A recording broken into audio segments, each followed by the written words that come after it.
A flesh-eating parasite that once cost the U.S. billions of dollars to extricate is back in Texas. And so far, there have been 5 confirmed cases with 3 calves and a goat in Texas and a dog in New Mexico. Good evening. I'm Nick Canizales. And I'm Cladra Rhodes. Local ranchers and veterinarians say it may only be a matter of time before it arrives here in Southeast Texas.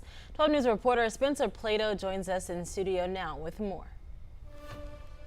The New World screwworm hasn't been found in Southeast Texas yet, but local ranchers and veterinarians say they're already preparing for the possibility. They say it's not a question of if the parasite arrives here, but when.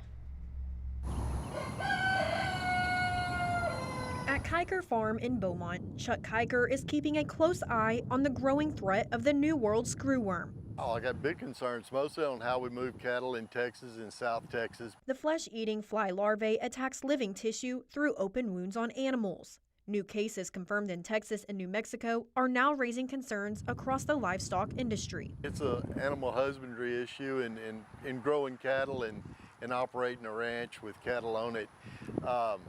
And we really don't want it to get here. Local veterinarian Dr. Eric Matoyer says producers have been bracing for this possibility.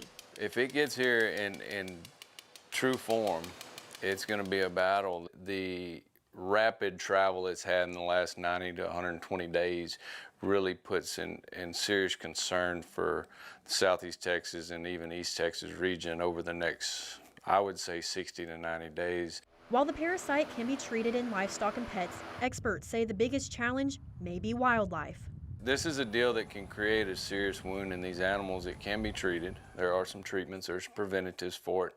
But in the wild population, there's nothing we can do with that. That's why experts are urging people to keep a close watch on their animals and take steps now to reduce fly populations. We've always had flies, and that's what people don't realize. The screwworm fly looks like a regular fly. It can go in a car. I carry flies around with me all the time in my truck.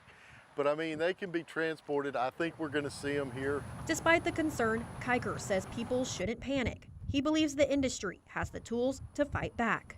I think we'll get rid of it just because the U.S. has the industry and the technology and the wherewithal to do it. But it's going to take a little bit, and it's going to be a pain in the rear for cattle producers. And for now, there are no confirmed screwworm cases in Southeast Texas. But with the parasite continuing to move north, ranchers and veterinarians say preparation and early detection will be key. In studio, Spencer Plato, 12 News.